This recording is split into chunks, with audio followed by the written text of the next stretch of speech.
The rain made everything ring louder. The door chime, the wheels on my suitcase. The word temporary. When she tried to soften the order. Like I could unhear that I was the extra chair no one saved. Strangers carried boxes through the hallway that had my scuff marks. A girl I'd never met measuring the place where my photos used to hang. And he stood with a polite smile that said I should be grateful to disappear. So I started counting breaths instead of arguing. Because when love turns into a rule you didn't vote for, logic is useless. I asked for a week. She asked for a week. She asked for quiet. He asked for quiet. And the girl asked if the bigger room had better light. The only answer I had was the weight of the handle in my palm, the taste of metal, and the decision that if I was leaving tonight, I'd never come back small. Under the bus shelter, the plastic seat was slick, and the timetable was a rumor. I watched numbers on my screen pretending to be choices. Contacts I could call without swallowing pride. I typed a message, deleted it, then sent a different truth. I need one night, maybe two. The sky shivered with lightning like it was also holding back, and every passing bus blurred into a question I didn't know how to answer. When the driver finally waved me on, I realized I wasn't leaving home. I was leaving the idea that love is owed. Whatever came next would be something I earned. Even if it was just a dry pillow. The couch had a spring that sang every time I breathed, but it was a hymn of survival, and I let it play. The ceiling fan ticked like a soft metronome, counting my plan into existence. Overtime at the bakery. A part-time data entry gig. A promise to my reflection in the blacked-out TV. You can be tired and still be brave. Dawn leaked into the room in a thin ribbon. And for the first morning in months, there was no arguing on the other side of a door. Only the quiet that comes after you stop asking to be chosen. Meanwhile, the house adjusted to new gravity. Laughter bounced in rooms I used to inventory by heartbreak. The clink of new mugs in my cupboard.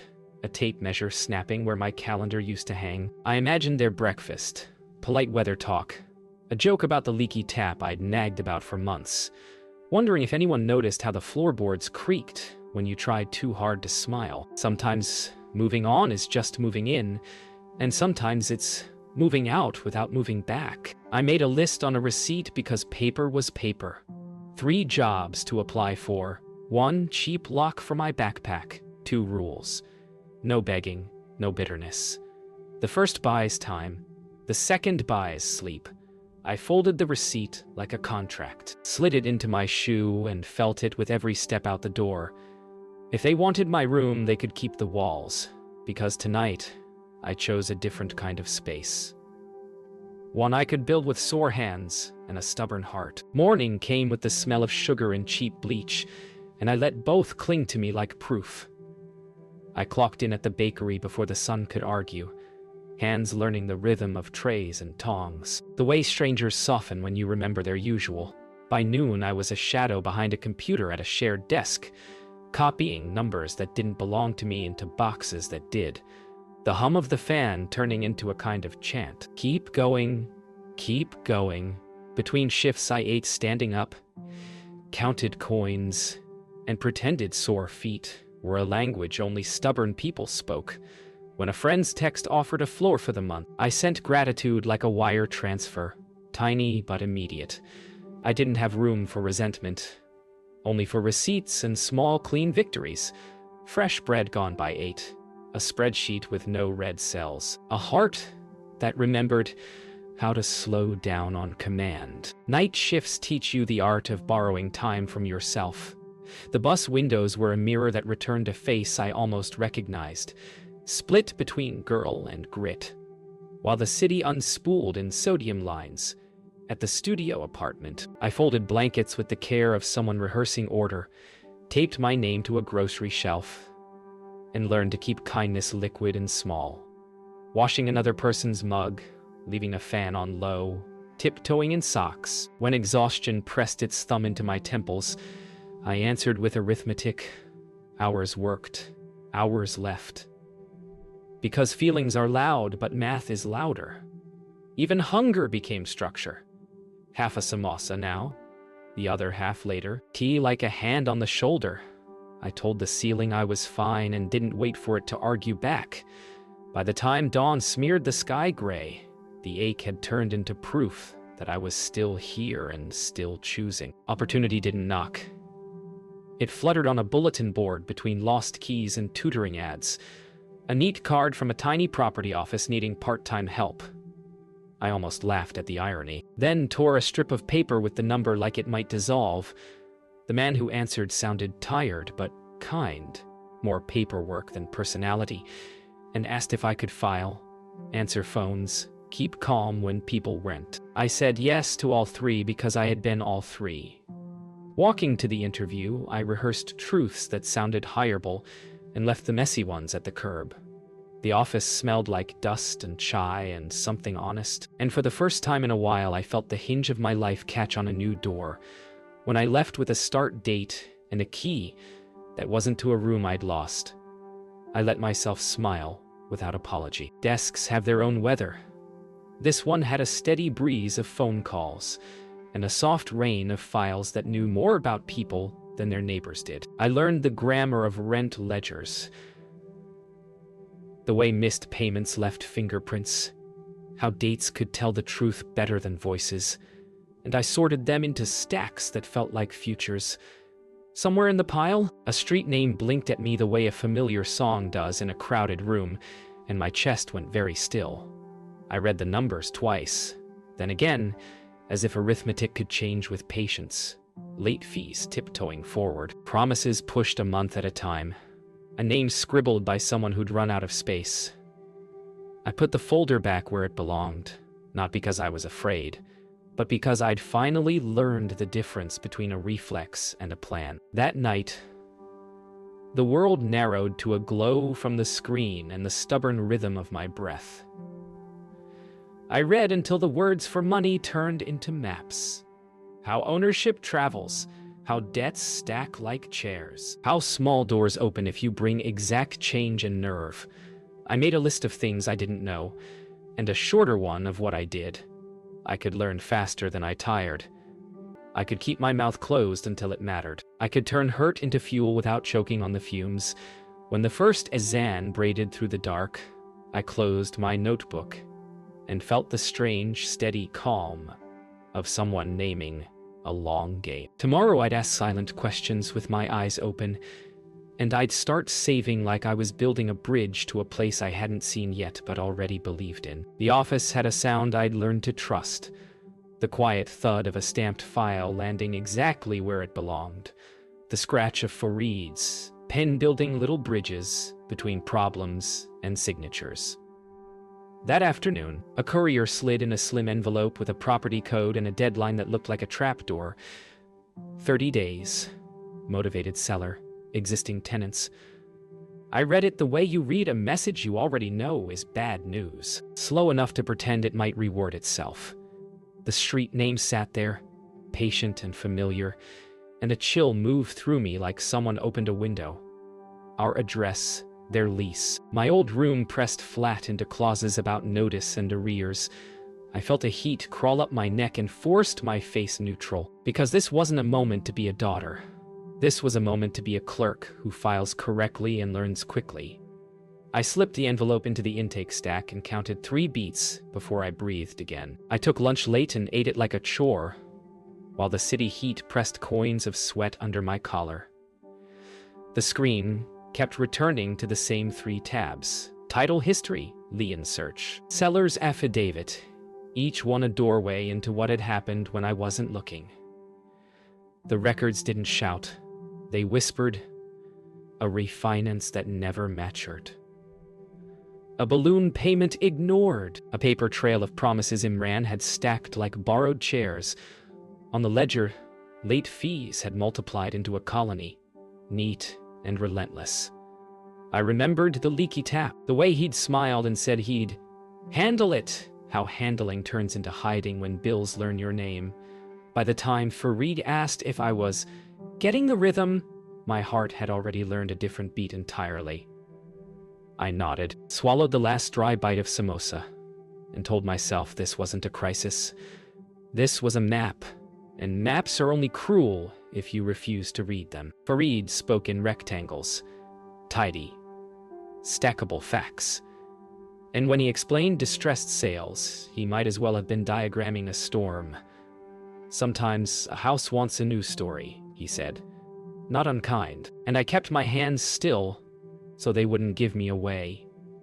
He walked me through quiet acquisitions, the way buyers hide behind clean paperwork, like actors behind curtains, and the math of becoming the one who decides when names change on a door.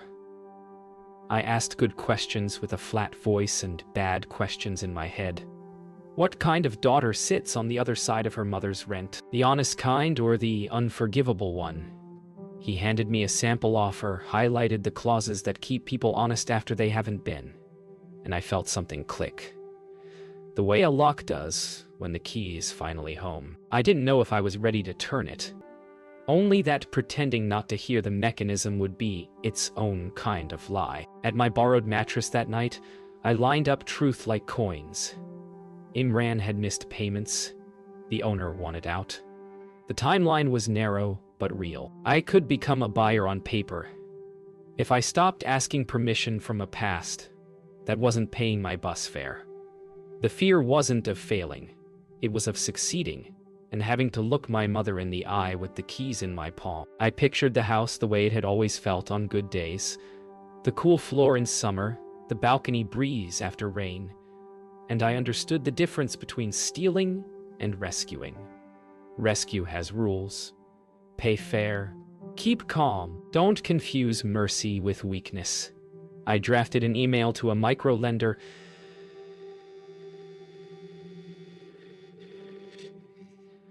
Then another to a friend with better credit, and a soft spot for my stubbornness. Before sending, I sat very still and asked myself whether I was acting from revenge. The answer arrived clean as a ledger entry. No, I was acting from need, and need is honest. Morning brought a reply like a door unlatched. Conditional approval, a number that wasn't generous but wasn't cruel. Farid, unaware of the geometry unfolding in my chest, slid the seller's packet across my desk and asked me to prep the timeline. I traced each step with a ruler, letting professionalism hold my hands steady. Proof of funds, inspection window, assignment clause, close of escrow. When I reached the tenant notice section, the air thinned. I imagined Sadia reading words. I would have to stand behind, imagined Imran's showman rage. Imagined Zara's eyes, learning a new shade of disappointment. Still, the plan sat there. Logical and square. And I understood that sometimes love looks like paperwork signed in ink that doesn't smear. I printed 2 copies, labeled the file with a code that didn't betray its weight, and placed it on the outgoing tray. The map had become a route. All that was left was walking. Money speaks in conditions, and mine arrived with commas like speed bumps. Collateral here, guarantor there, a rate that pinched but didn't bite. I signed with a steadiness I borrowed from strangers who'd survived worse and learned to count differently. Farid slid templates across the desk while I practiced a new kind of quiet. The kind where your heartbeat learns to keep time with calendar dates. I built a scaffolding of yeses. Micro-loan confirmed. Friends backing notarized. Proof of funds assembled like a little army of PDFs. Then walked each document to the printer as if paper could sense fear. When the lender called me disciplined, I swallowed the laugh that tried to jump out. Because discipline was just what happened after you ran out of miracles. By dusk, my folder was heavier and my body was lighter. And I understood that courage doesn't always roar. Sometimes it just initials every page and refuses to shake. Inspection day felt like walking into a memory with a clipboard. The house breathed the same. Exhaling damp along the stairwell. Inhaling light on the landing where I'd once dried my hair. The inspector spoke in verdicts. Roof, serviceable. Plumbing, temperamental. Wiring, honest but old. And I nodded like I was hearing about a stranger's bones. In the kitchen, a tap stuttered like it wanted to confess, and I wrote down numbers instead of feelings. We measured windows, paced the perimeter, and I learned how to turn nostalgia into footage and quotes. Outside, a neighborhood rumor drifted over the wall about a landlord in trouble, and I let it pass through me like smoke. There were repairs I could afford and regrets I couldn't, and only one of those would cost me the deed. By the time we signed off, the house had tilted slightly toward possibility, and I had stopped asking permission from rooms that no longer remembered my name. Negotiation is theater with spreadsheets, and I took my place behind the curtain. The seller's agent opened with a smile that belonged to another century and a price that pretended history doesn't weigh down bricks. I countered with arithmetic and silence, the two languages greed struggles with. Fareed was a metronome at my elbow, steadying the tempo while clauses traded hands.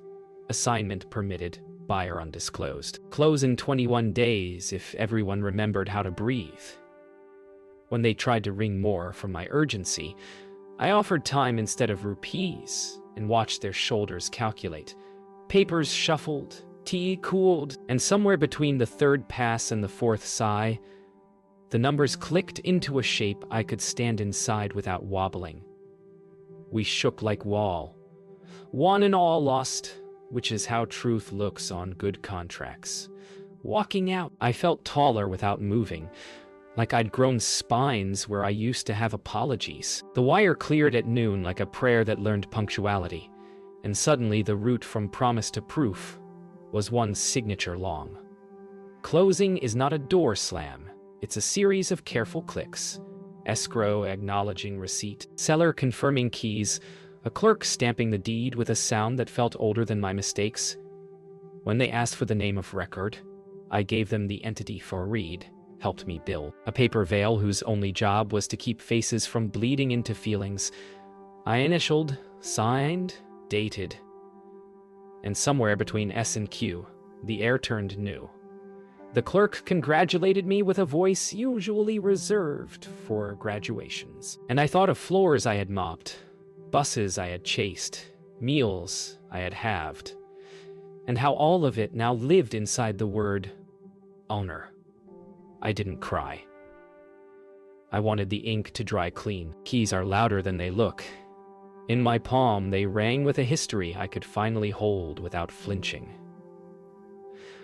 I walked to the house at the blue edge of evening, staying on the quiet side of the street, like a secret learning to walk. Behind the curtains, a TV flickered and someone laughed at a joke I no longer owed.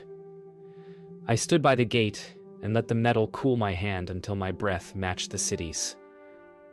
Tomorrow, there would be notices and numbers, civility braided with boundaries. Tonight there was only this: the miracle of an exit turned entrance, the dignity of paperwork rather than pity, the relief of knowing I could choose what kind of landlord I'd be. A stray cat threaded my ankles and I told it softly, "We're going to keep the roof steady." It blinked back like it believed me. And for the first time since the curb, I believed me too. Morning arrived with a letter that behaved like a mirror. Plain envelope, neutral font, a language that said nothing personal while meaning everything. I walked the lane as if the ground could tell I'd changed shape, rehearsing the sentence that mattered. Ownership has transferred, I'd like a calm conversation.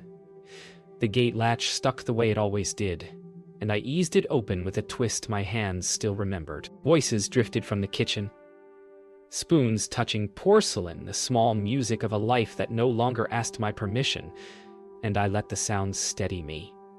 The paper trembled once before I stilled it on my thigh. Then the bell sang and feet approached.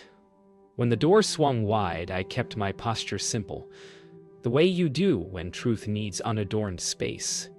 I offered the letter with both hands, explained there would be no surprises about rent or repairs, only timelines and signatures. The air thinned, like a room learning a new window, and I understood that dignified news is still a kind of storm, even when you deliver it with an umbrella. We gathered in the foyer that had once measured my height in pencil marks.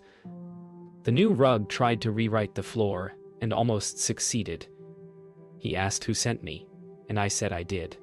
He asked who I worked for, And I said myself. When I placed the deed copy on the shoe cabinet, the house seemed to lean in to read. She covered her mouth like a delicate vase about to tip, and the girl's eyes flashed something sharp and sad at once. His voice climbed into the rafters, accusing and theatrical. But the paper on the wood kept humming its small, steady note. Recorded, lawful, done. I explained there would be a meeting this afternoon to discuss arrears and a new lease, that no one was being thrown out, that the first rule was respect spoken in both directions. Silence arrived, big enough to sit in. He knocked it aside with bluster, but bluster is just wind in a room with heavy furniture. I stayed where I was and let the deed be the gravity. At the dining table, the choreography became contractual. I laid out 3 papers like place settings: arrears summary, proposed repayment schedule, market rate lease with ordinary mercy baked in. I kept my tone level enough to balance a glass on and explain the choices. Cure the debt over 6 months with on-time payments and documented income, or move with clean references if dignity preferred distance. He tried to auction the room with volume, then discounted accusations when they didn't sell. She asked soft questions about penalties, appliances, days of grace, her voice learning the shape of consequence. The girl, quiet until now, pointed to a date and said the thing no one else would. This is when the lies started.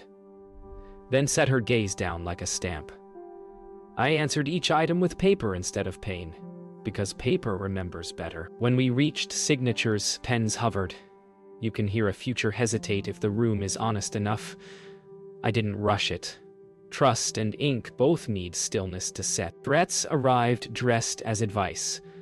Lawyers he knew, inspectors who could be persuaded, a cousin with connections, but the ledger didn't blink. I slid across a typed timeline marked with compliance boxes, access for repairs within legal hours. No cash under table sublets. No shouting that turns walls into witnesses. He scoffed and tried to grow taller. I didn't shrink. I mentioned the escrow trail. The notices ignored. The photographs of the leaking tap that had aged into evidence. The room settled around the facts like sand finds the bottom of glass. I kept the door open for decency. Sign today. Start fresh, or we proceed with a notice that is firm and boring and accurate.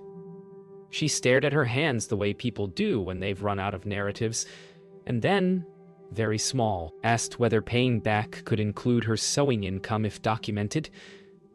Yes, I said, proof is a kind of mercy. The girl let out a breath she'd been holding for a year. The pen touched paper, and at last behaved like a tool instead of a weapon. After the ink, the room forgot how to argue.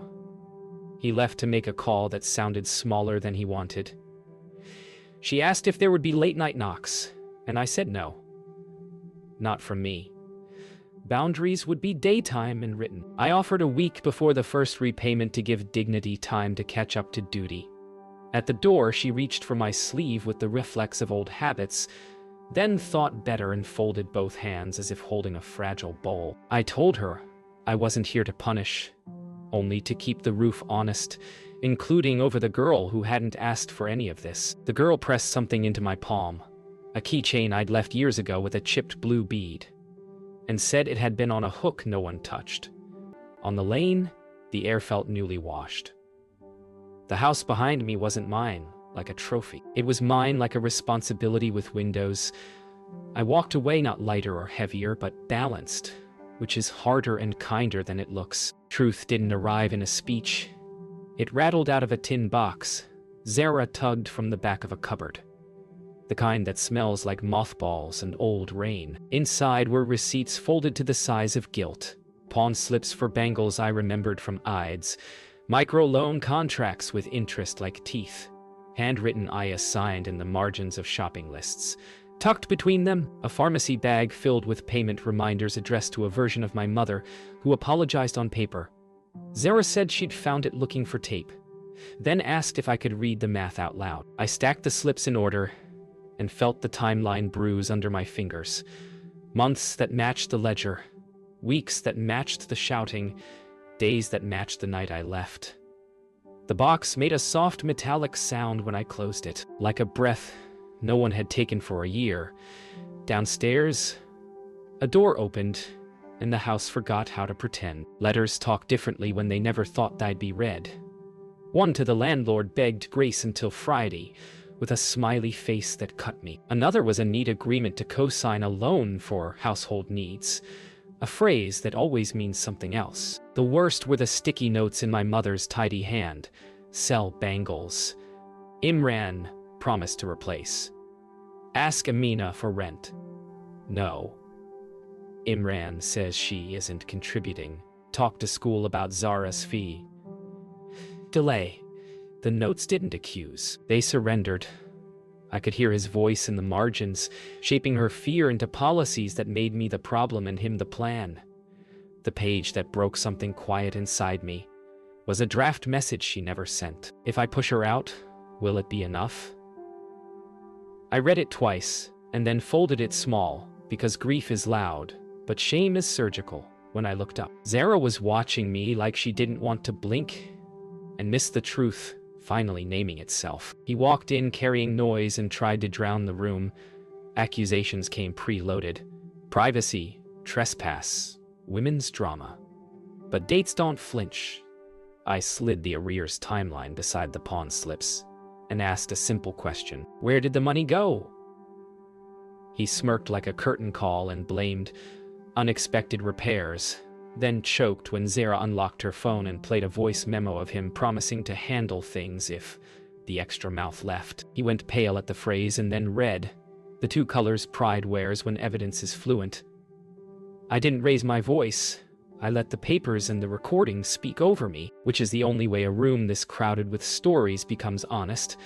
When he reached for fury, my mother reached for the back of a chair instead, knuckles white, and the sound of her not defending him was the loudest thing I'd ever heard. When the shouting recoiled, my mother's voice arrived small and exact. She spoke like someone counting beads. The first loan to cover a deposit he swore was temporary. The second when his business partner vanished. The third after he said my presence complicated the budget and invited judgment. She said she signed because silence can sound like safety when you're tired, because chosen love felt like a door she had to keep from slamming by wedging her own body in it. She didn't excuse herself. She just put the blame down on the table so we could all see its shape. I wanted to be angry and found I was mostly tired, the kind that makes forgiveness feel like arithmetic. Possible. But only after the columns line up. I told her the house was a responsibility, not a weapon, and that the lease could stay but the lies couldn't.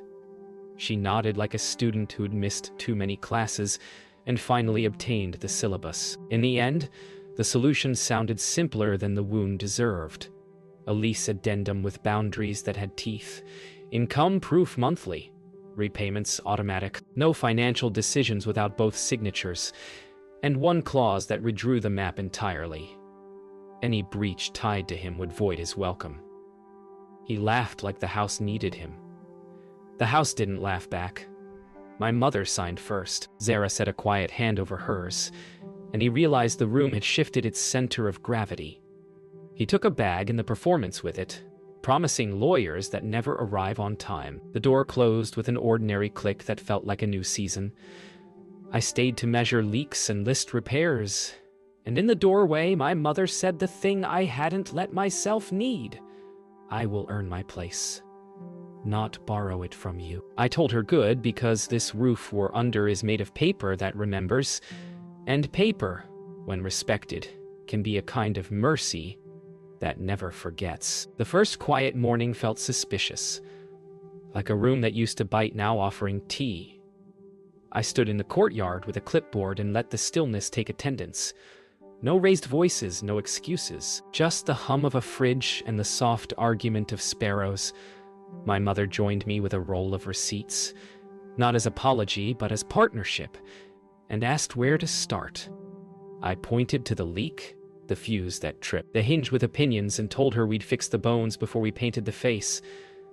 Zara came down the stairs with a stack of textbooks, pretending not to listen as I said the same thing I wish someone had told me years ago. We're going to build small habits that don't collapse when someone leans on them. The house seemed to breathe with us, less like a secret and more like a verb. Repair day turned into a chorus of ordinary competence, plumber whistling through the tap's confession, electrician narrating the fuse box like a bedtime story for wires. I kept a ledger of tasks and costs while my mother fetched tea with the steadiness of someone earning each small square on a calendar. When the new shut-off valve clicked neatly into place, I felt something inside us do the same. Zara hovered by the doorway with a question she pretended was casual. Could she move her desk near the window? And I said yes, because sunlight is a kind of scholarship. The plumber wiped his hands and joked about landlords who never show up. I smiled and didn't explain. Not every truth needs an audience, only repetition. We signed the final version of the lease at the dining table that had learned to speak softly. My mother read every clause and asked questions that tasted like courage, tracing each line as if memorizing a new alphabet. I added an addendum that wasn't standard. A small fund for Zara's exam fees, paid directly to the school with receipts, because investment is a better lock than suspicion. When the pens were capped, I suggested something I would have scoffed at months ago. Family counseling, twice a month, my contribution the same as theirs. No one promised transformation on the spot. We only agreed to show up and take turns listening. In my experience, that's how walls stop being load-bearing secrets and start being simple walls. At sunset, the balcony remembered us kindly. I leaned on the railing while the city stitched evening together with horns and hawkers, and my mother joined me without a script. She said the word sorry once, not as a key to unlock the past, but as a seed for the next season. I told her boundaries would keep us kind, that rent wasn't punishment and help wasn't pity, and that we'd use receipts like lanterns. Zara burst out to show a message. Her fee extension approved, and for a brief disorienting second, the future waved from a place that didn't hurt. We stood there, 3 people inside a sentence that had room for all our names, and watched the lights turn on like steady decisions. On the day the first repayment posted, I walked the lane with a paper I didn't have to hide, and a breath I didn't have to measure. The house looked the same from the outside. Peeling mint, stubborn gate. But inside it had learned our new names for it. Contract, home, chance. I taped the maintenance schedule on the fridge and left a spare key in an envelope for the plumber, because trust works better when you automate it. As I closed the door, I thought about the girl who stood on this stoop with rain in her mouth and a suitcase in her hand, and I told her what I wish someone had told me then. You can be thrown out and still step into ownership, not just of walls, but of voice. The lock turned clean, and for once the click sounded exactly like grace.